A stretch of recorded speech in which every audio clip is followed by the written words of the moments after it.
Oi, oi. There we go. Right. Good evening and welcome. The only place you can be on a Monday night. Well, it's not. There are plenty of places. We live in a universe full of possibilities, and you could literally be doing anything else you could imagine right now. But you're not. You're here. Well, you're not. I'm here. So that's the main thing. So, hearts. I must just tell you that I'm a little heartbroken. I've just done this same podcast, spoke to myself for the best part of an hour, and it wasn't picking up a single bit of sounds. I think my kids have had a little play with the buttons over the weekend, or I'm just too fucking stupid to realise. So there was no sound, and it's a real shame because it was some of the most impressive, funniest, and beautiful stuff you ever would have heard. Honestly, it hit me right there, but it is no longer. And that's how it is. That's that's fucking Gonzo for you, isn't it? Sometimes it works, sometimes it don't. Sometimes he turns up, sometimes he don't. Well, I'll turn that again for you. So there we go. Hearts was given to me by my good friend Teresa, I was speaking to last night. Realised I didn't have anything on the cards for today, as is normal, unscripted, unplanned. Who gives a fuck kind of guy. That's the nature of Gonzo. Didn't really have anything in mind, so I said, right, pick us a theme. You can do that for us. Hearts. Are you piss-taking bastard? What the fuck do you mean, hearts? You pick us a topic, a subject to get my teeth into. No, hearts is it, She's a lovely girl, and I know that she would never do anything to upset anybody. That's not the kind of human that she is. But I just knew that in her, she was, that smug cunt's going to get a challenge. So here we are. We're running that challenge, talking about hearts. So thank you very much, Letsy. Much appreciated. Here we are. So let me go right from the outset. This is not going to be about the Scottish second division team Hearts, which I know that you were just getting strapped in, ready for the half hour of your life, expecting for it to be that. So it's not. I'm also not a doctor. I have spent a lot of time suggesting that I am an amateur gynecologist, but I'm working on that with my probation officer, and I'm not saying it quite as often now. So we're not going to be talking about the cardiovascular system as such, although I will definitely recommend that you don't fur up your arteries anytime soon. That sucks. But we are going to be talking about, I suppose, the symbolic version of what the heart is. And for the second time, which is a bit gutting because it feels like a fucking rehearsal, So I just sat here and spoke to myself, which I tend to do, but I spoke to myself for no good reason for an hour, or best part thereof. So I do kind of feel as though you've been cheated because it's been rehearsed. However, it won't turn out as good. That's the way it is. It won't be as bad. It'll either be brilliant or it won't be at all. So what we think about in terms of the heart when we are talking about it in culture, because that's the one thing that we can talk about here, is how we experience ourselves experiencing life, is the idea that the heart is something that is you love, you have courage, sorry, I should have been silent. I'm not sure why that's not. So there's love and courage, and what other things come in with the idea of heart? It's the strength, isn't it? That he had heart, he had real determination. It was certain about something, certain about achieving something. We say a real good heart for that. I think largely, when we talk about heart, we're talking about something which is about love, which is about that relationship between usually just two people, but an exclusive relationship that's about romantic love. So how the fuck do we get from an organ which pumps blood around the body to to having Valentine's cards. How did that happen? I hear you say. Well, I'm going to tell you. I'm not. I'm going to have a bash at what I think is where it sort of comes from what I've experienced as I was on my travels. I think a lot of what we deem to be our modern understanding of things comes from ancient Greece. You had all the philosophers are really fucking cool. They were very poetic in the way they spoke about life outside of our bodies, you know. Because love is a fucking weird thing, isn't it? It's not functional like sex. Sex is functional. You're either going to have a child from it, or one or more of you is going to come. Yeah, there's a function to that. Love doesn't have that sort of function. It can bond, but it can also hurt. You know, it can also go wrong. So it doesn't have a function in that sense. So it's different. It's outside of our bodies in that sense. It's like an idea, if you like, something sort of ethereal, you know. So the Greeks were really keen on talking about the big issues like that, talking about big subjects, and that's where we get philosophy from. They also worked hard at giving us an idea of what medicine should be. So you had this dude, Hippocrates, I believe. I think we get the Hippocratic Oath from. You know, the idea that you heal the patient first. That is the main focus of what you do. So they were really interested in the body. They're also really interested in stuff that was outside of the body that made us who we are. And they had their gods. You know, in the Greek myths, you had the love goddesses, gods and goddesses like Adonis and Aphrodite, that sort of thing. And the Romans carried that through.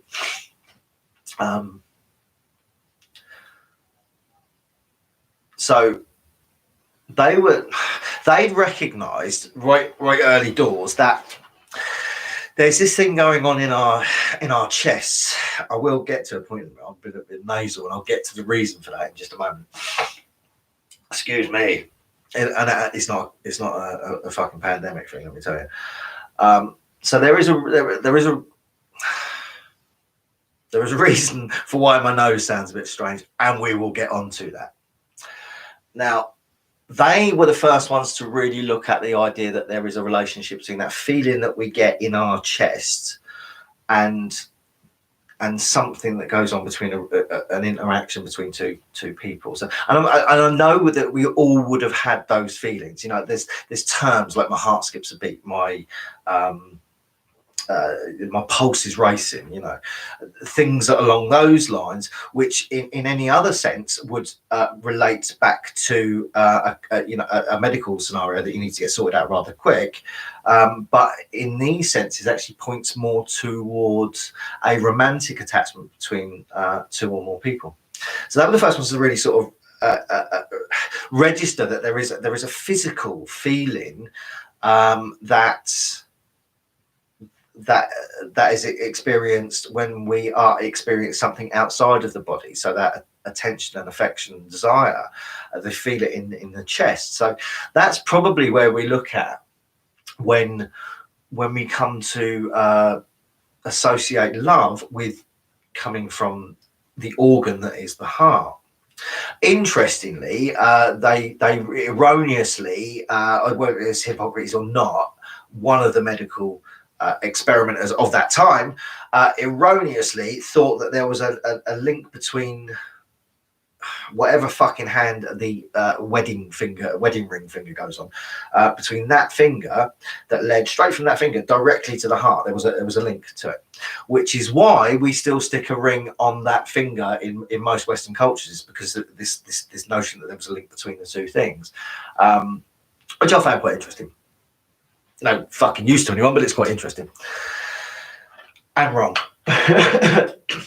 So the Greeks came out with this you know, they pushed the idea that we've got these experiences that are going on, we've got these feelings, and that's where these things are happening in our chest. That's the heart thing that's going on. You know, these butterfly feelings that we've got, the sweaty palms, anticipation, all related to blood flow. That is a feeling that we have in the chest, and then we feel that love is a heart-related thing. So we're going to symbolise that over time with one of these little things, all right? I think that's really cool. I can very rarely throw up gang signs, but that's a really cool gang sign. If you're blind or you can't be bothered to look, or for any other reason really, and you can't see this, I've got both hands cupped together in what makes almost a standard, what we call a love heart symbol, which is cool, internationally recognised symbol of compassion and forgiveness and tolerance and understanding. So where the fuck did that come from? Because that ain't a natural thing. We weren't born with that, were we? So where did that come from? There is an argument that it came from ancient sort of trade routes, moves fucking silks back and forth across the oceans and spices and shit. That there was a now extinct plant that came from the continent of Africa, that its root looked similar to that, what we would now consider to be the love heart symbol. It looks similar to that, and it was used as an aphrodisiac, so it makes you, something that we ingest that makes you feel a bit more, your inhibitions are lowered, your heart races a little bit, you feel all those, it fucking makes you horny, that's it, bottom line. So there is an angle that it was essentially related to that root that looked similar to that. So that's a possible of where it could come from, and no one's really sure on this. Now another, or certainly what they believe to be the first instance when it is shown in art or literature, is in like a medieval text. And it appears to be a guy offering it to a woman. The woman receiving it. She's got the heart thing, that shape with the two lobes and the point at the bottom. She's got that in her hand. He's passed it to her, and he's pointing to his chest to suggest that he has given her his heart. So that's potentially where that comes back from. The first time that we see that in Western culture. And that came from a time, the romantic era, a romantic sort of period where courtship became a thing, wooing someone, being romantic became a thing. We've been for a long, long time. There was arranged marriages they got to do with power scenarios. So you married that person, that person married that one. We join in and we'll own half of the fucking world, because that's what we do. They still exist, don't they? So there was that sort of arranged marriage, and a marriage of convenience, a marriage of consolidating power. But there was also the types of marriages that put people in a family unit that was dysfunctional, so you could have X amount of kids because not all of them would make it. You could have X amount of kids really young because probably you were going to die.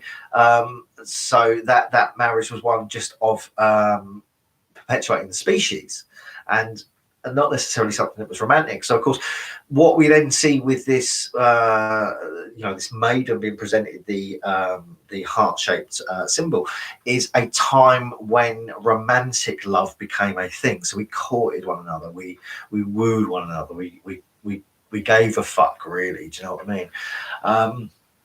Whereas we don't nowadays. I think we've gone far too much the other way. We've almost gone back to it's a functional thing.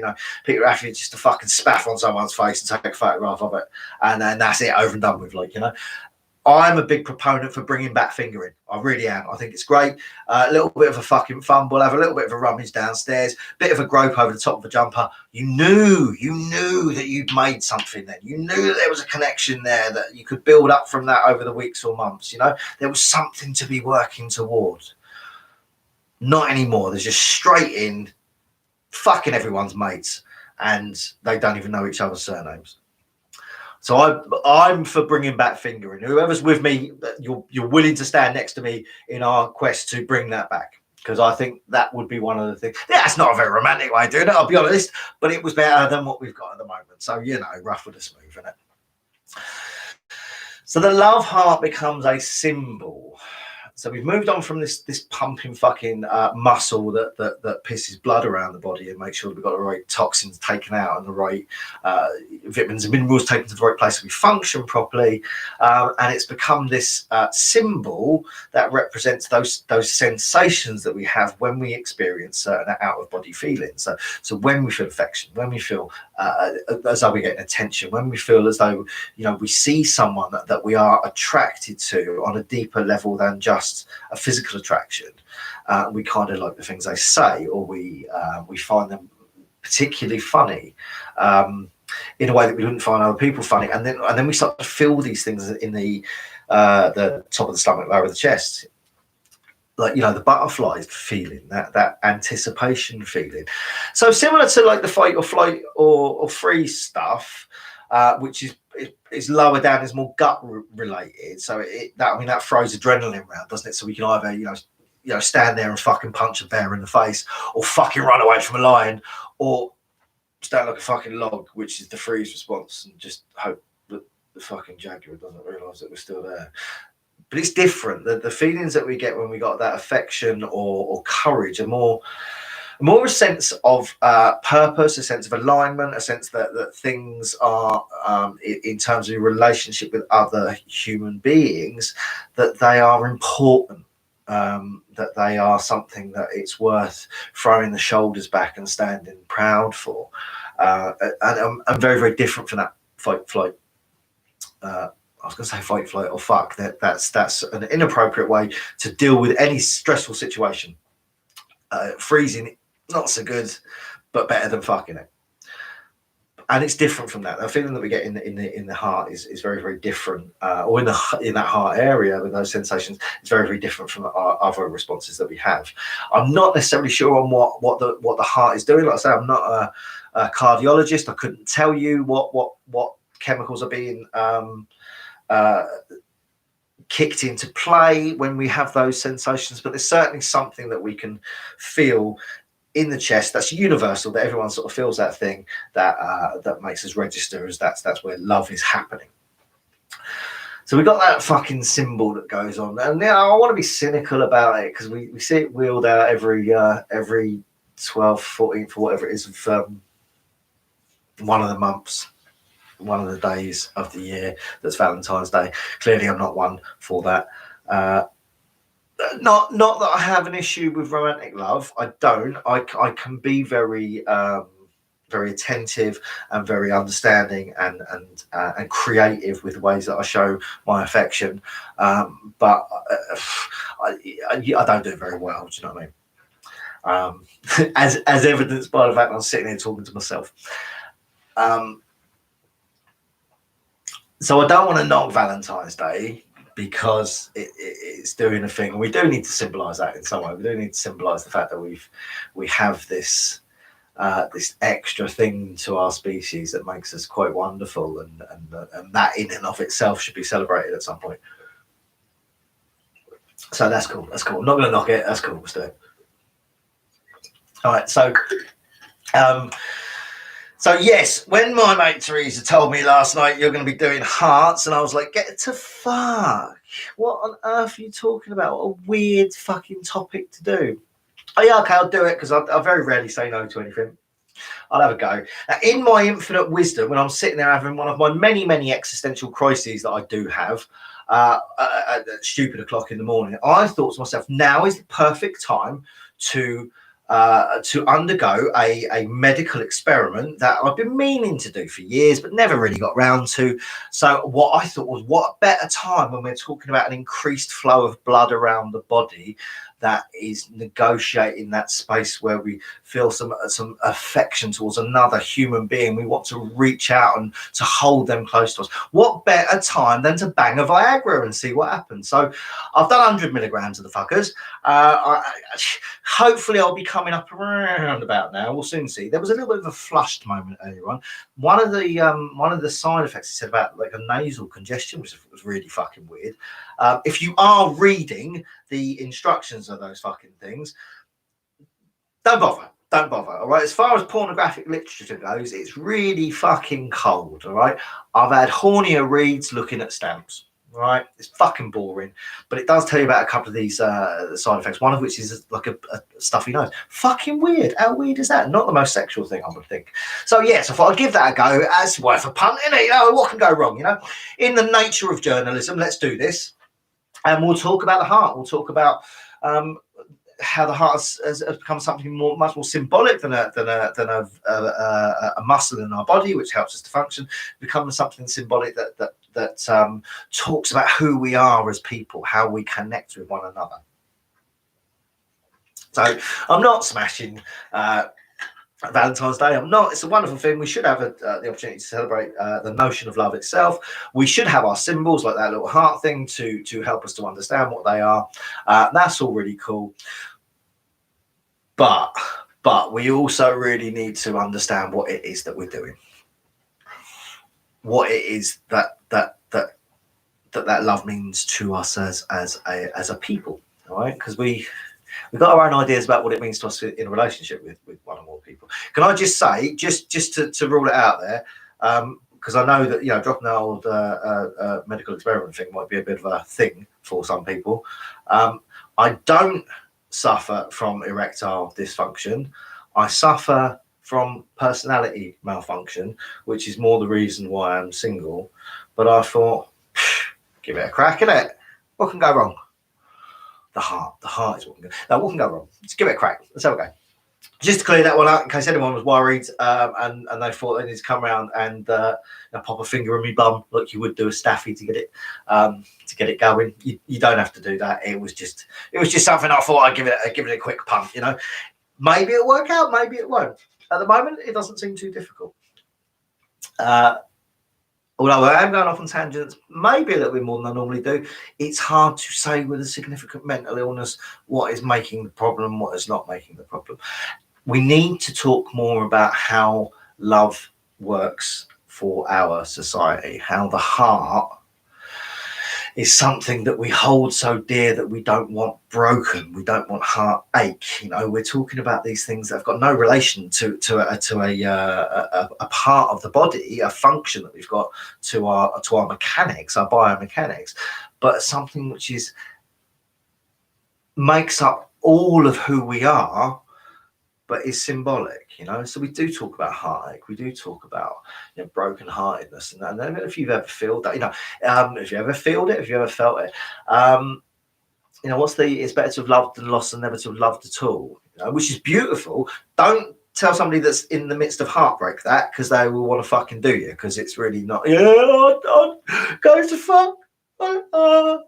It's one of those situations. That's not a pearl of wisdom at that point. You know what I mean? Don't drop that wisdom bomb there. Wait a little bit. It is better to have loved than lost and never to have loved at all. If you have not ever had the experience of loving someone and being loved, then I don't know. It must be a really, really cold place to be. Yeah, it must be a really, really cold place to be. Certainly, a lot of the feelings that I've had that I really cherish are moments, and largely it's sort of friendship love or love with the children. So, you know, clearly sort of non-sexual love. So those moments that have given me real purpose, given me reason to get out of bed in the morning, reason to knock things on the head that I shouldn't be doing, reasons to have purpose, that sense of purpose that I was talking about. Those have come from real sort of genuine love moments. So to not have had that in my life, I couldn't imagine that I would have been a person I would necessarily want to know. And that's probably true for most people if they start to unpack that. So it is better to have loved and lost than to have loved at all. However, when you're fucking heartbroken, don't tell someone that, you know, give them platitudes for a couple of days, it's all going to be all right, plenty more fish in the sea, all that sort of stuff, and then break the heavyweight fucking news to them as they feel a little bit better. Perhaps it's all down to the person. You know, by all means, tell them that might help, might not. It's down to the person. Whatever works for you. Anyhow, I digress quite severely, which is what I do. I think we talk about this ache because it's something that we've got such a drive to have. There's such a drive to hold on to. There's such a drive to be held. I think, I can't remember the name of he was a behavioural psychologist. I want to say it's Bowlby, but I don't think it is. I always go to him for everything. I'm not sure who it is, but it's attachment theory essentially. And there was experiments done with I believe they were chimpanzees, but one of the great apes anyhow. Very sort of similar cognitive ability as a human. Certainly, we can anthropomorphize that animal. They've got similar limb proportions that we've got, and we can sort of relate to them in that sense. But there was an experiment where they took the baby away from the mother.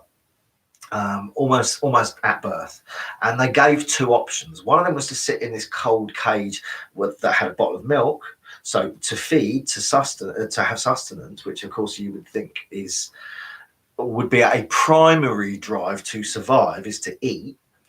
And the other was something which replicated something much more tactile and nurturing. So there was a frame which was similar to the shape of what the mother would be, covered in warm fur. So it was a much more sort of appealing in that sense. You could hold on to it and feel held by it. And now almost all of the time, the baby chimp, for argument's sake, would go to the nurturing doll over the food. So it would choose love and compassion and bonding over sustenance and energy and protein, all that sort of stuff that we would assume that we would do in terms of survival of the species. So there's something going on with live sentient beings that is more than eating, sleeping, shitting and fucking. It's something that's outside of that realm. It's something otherworldly entirely. So there's something very, very important about this symbol of a heart that we've got that is about nurture and compassion in a way that's not just the shorthand Valentine exclusive love stuff. It's something more than that. The love of our children, the love of friends. So there's a biblical term. I believe it was Greek initially. It was agape or agape. I think it was agape, AGAPE. You research it in your own time by all means, or don't. Choice is yours. But it meant more like the love of one another, the love of all sentient beings in a way that is balanced and harmonious and understanding, and it has empathy, and it's all of those sorts of ideas that are not about an exclusive sexual relationship with one another.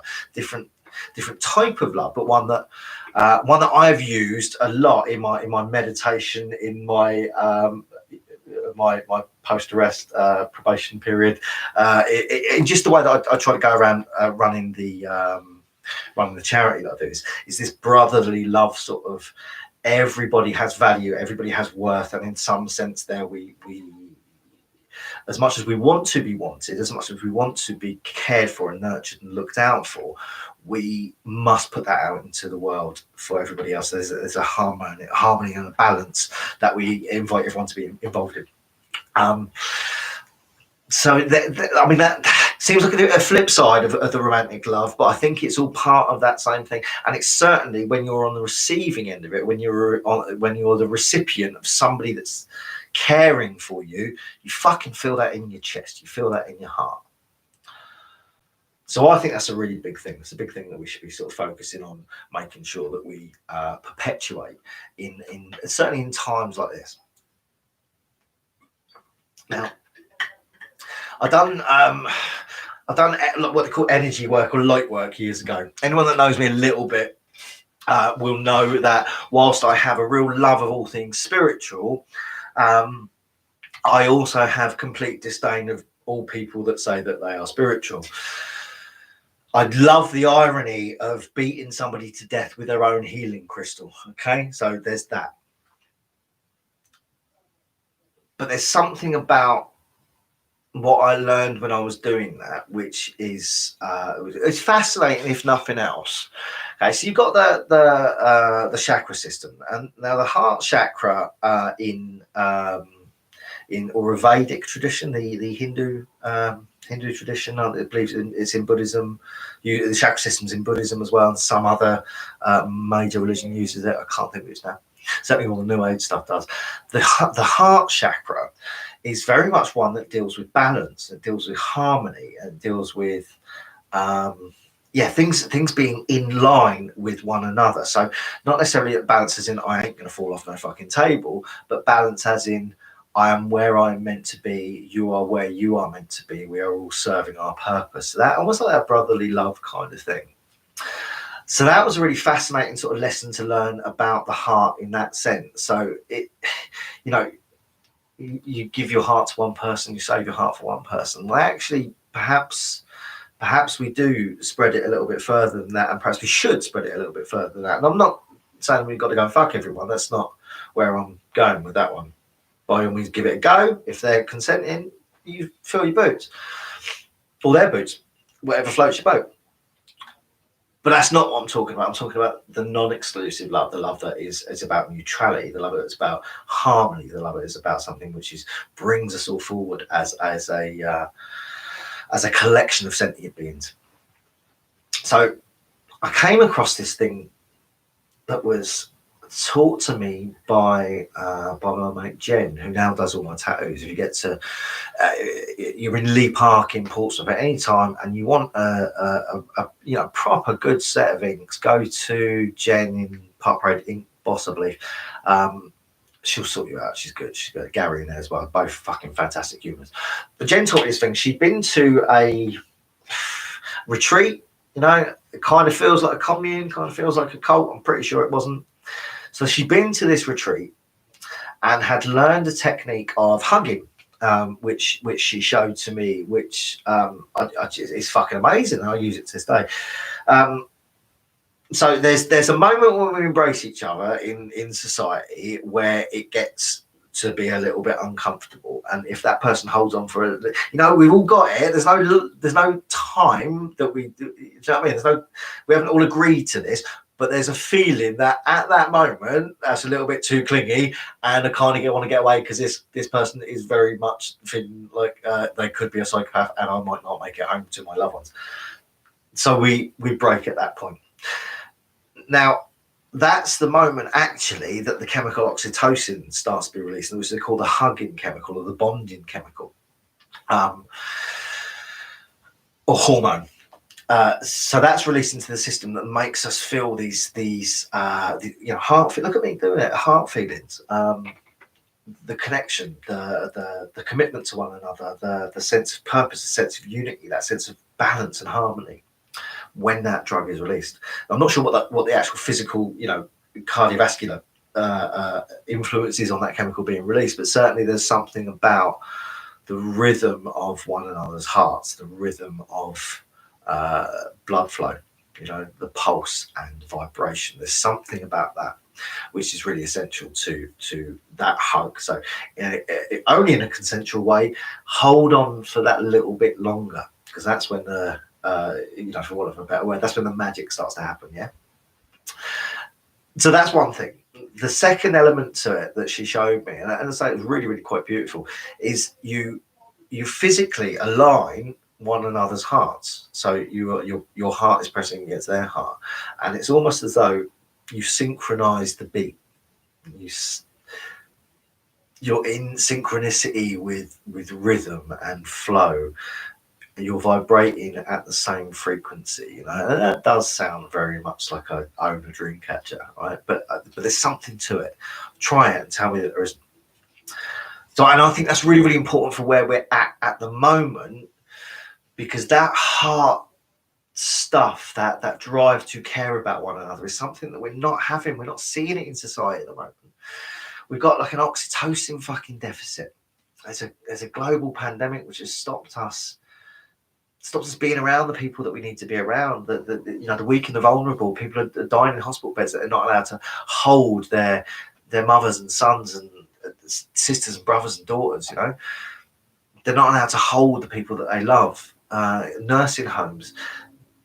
When you sit and make eye contact and just hold, when you're fucking grieving, and you're really, really hurting over something, usually someone, and someone puts their arm around you or their hand on your shoulder, perhaps, and that touch alone, you transcend all of the shit and all the baggage and all the desperation and all the hurt, just through having that connection with one another. And we haven't got that anymore. That's been taken away from us, been taken away either by the virus or by the response to the virus, however you want to see that. I think it's response to the virus. I think it's made some serious mistakes. But regardless of what is to blame or who is to blame, the result is that we are all feeling disconnected from one another. So that's what we need to do. That's where we need to be. If there's any takeaway from today, it's that we need to fucking hold each other. We need to show our sweet and vulnerable and yearning hearts to one another, not in a way that says me and you go back and have a very narcissistic relationship where I own the fuck out of you and I'm jealous and possessive, but in a way that says I may never see you again, but I wish only the best for you. Yeah, I cannot stand the things that you say, but I'll fight for the right for you to say them. Yeah, give me a hug, fuck off on your way. That's where we've got to be at. We're missing that. We're missing that at the moment. We're missing that heart connection with one another. We're missing that thing that is beyond the biomechanics of the functional sort of existence that we've got. It's beyond that. It's the vibrational, the frequency that keeps the world alive, that keeps the cosmos going. It's that thing that many people call a god. That's what we feel when we're talking about the heart. Okay. And that's what we need to be doing. We need to be fucking holding on to each other until we can feel that, until we feel that love. We've got to do that. That's the only thing I feel is going to counteract the impact of what 2010 has had on our civilization. We've been decimated and disconnected, and there's so much more hate around than there ever was, and we need to counteract that. We're not going to do that with more hate. We're only going to do that with more love, and certainly that is a way of doing it. So, free hugs anywhere, and more if you're up for it. I'm happy. I definitely think that's where we need to be going. I really do. I think the heart is an interesting thing. Definitely eat fiber. Try not to let those arteries fur up. Just to add that in there about heart, because I have gone down a much more sort of spiritual route with what it is that I was asked to talk about or suggested I would talk about. So be healthy, be active, all of those things, they are important. But I think the thing that gets me that's much, much more important is that we give a fuck about one another. We care. We hold each other. And we don't let anybody feel as though their heart isn't worth it. That's all I can say on the matter. I'm going to leave you to it. I'm going to go and see if this chemical is doing anything to me. I will try not to go anywhere near anybody's house pets if it does. That was an uncomfortable morning in the dock. Thank you for joining in. If you've joined in, if you haven't joined in, thank you as well. Like, subscribe, send money, but no, don't do any of those things. Do what you need to do. If you have joined in and you listen to it, fucking fantastic. If not, fantastic too. If you've got any suggestions for what to do next week, that'd be great, because I don't tend to think ahead. Any feedback on this is really interesting as well, because I say this was a subject that was sort of thrown as a curveball at me, and I've hopefully hit it out the fucking park, because I'm a geezer like that. I've hopefully sort of attempted to cover it in a way that it's worth, because it certainly is worth as a subject being serious about and thinking about in some level of depth. So any feedback's fucking fantastic. Any suggestions for next week's also fantastic. But if there's anything you do in between now and any other time in slightly more the future, remember to make sure that you're recording audio before you talk to yourself for an hour. That's really good fucking advice. And love each other. Just love each other, all right? Simple. It's that simple. Just love each other. It doesn't need to be anything more, anything less. No one needs to own each other. No one has to be jealous. No one has to get naked and perform. We just need to give a fuck, Our hearts are worth that, and so everybody else's. All right, hopefully see you soon. Take it easy, stay out of trouble, and if you can't stay out of trouble, try not to get caught for the things that you are doing. And always ask consent. That's a really big one. All right, go hug each other, motherfuckers.